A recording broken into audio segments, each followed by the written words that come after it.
Hello, this is Forrest Price. We are back with our 100 Mondays. We are now up to number 6.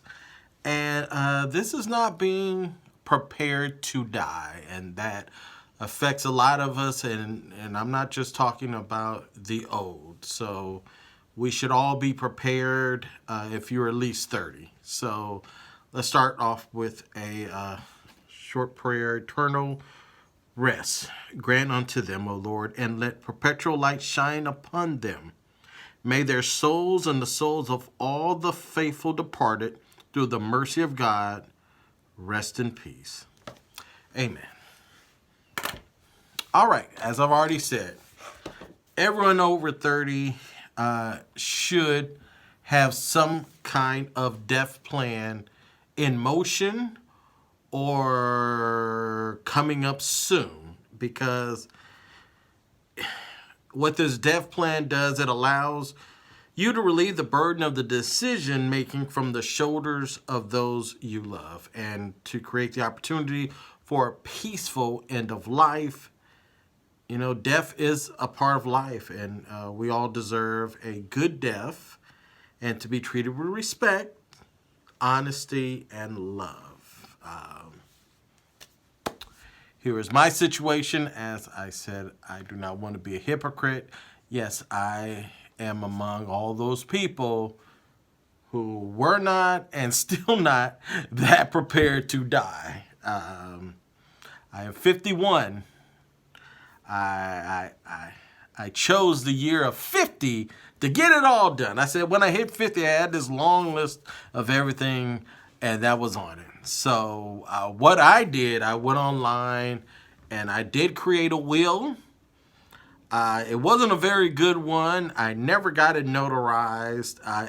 It is online and it's probably legal. It's probably illegal, but I do need to redo it and make it better and make it more professional. And just by doing this, I know there's a lot more I need to add to it. So I did that. I tried to get my plot as well, as I do want to be funeralized. And what I came across were all these plot brokers that were a lot cheaper than going to the mortuary. But what it did, it got me discouraged. And I had it up on my computer for a couple of months and never went back to it. So no, I still do not have my plot, and that is something I need to do and need to do this year. So I can honestly say my death plan is not in place. I do have a will, but it still is going to put a lot of burden on the executor of my will. So what happens when you die? Well, when a person dies, all of the assets and debts in their sole name are part of the estate. If you have a will, you have chosen an executor. If you die without a will, an administrator is appointed by the court. Once your debts are paid, whatever assets are left will be distributed to your heirs. Now, if you do not have a will and you are not married, it will go to your direct siblings. It will not go to your girlfriend.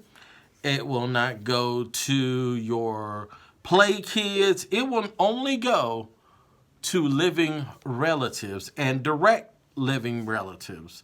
So if that is not what you want intended for your assets, you need to get a will. You need to get one very soon. So what is the first thing you need to do when preparing for the die? Well, you need to get some life insurance, because that's what's going to pay for most of everything, unless you're sitting on a lot of money. So please get a life insurance, and please put on the life insurance who you want to benefit from that policy. Make a list of all your online accounts and passwords. Put that a part of your estate, a part of your will, so that when the executor takes over the estate, they will have that ready and will be able to access all your accounts. Make plans for your funeral. Get your plot. Decide whether you want to be cremated, where you want your funeral services.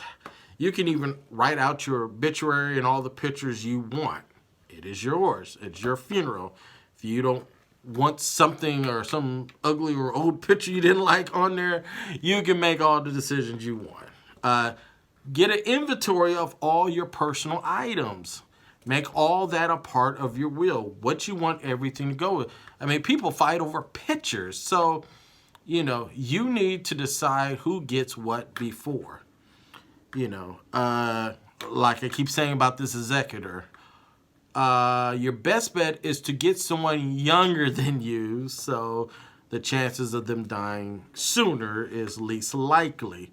So get someone younger, someone that you trust, someone that can handle the responsibility, and someone who can, something as, let's say you're ill now, and let's say you do not want to resuscitate. That person needs to know that, so the hospital will know. And if you do want to be resuscitated, if you do not want to be taken off life support, that is another thing that your living will or your executor needs to know.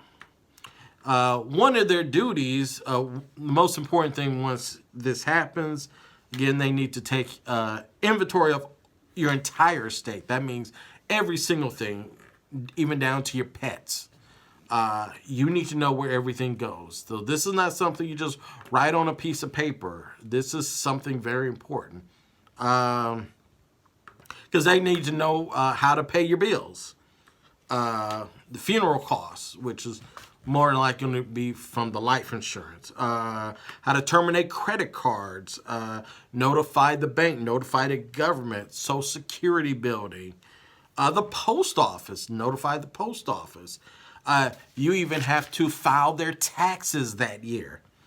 So there is so much that needs to be done. So the most important thing is just getting started. Get your life insurance.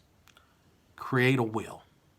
You don't want this burden to go to someone else. And you might not want your assets to go to someone else. So please, please, please get this done.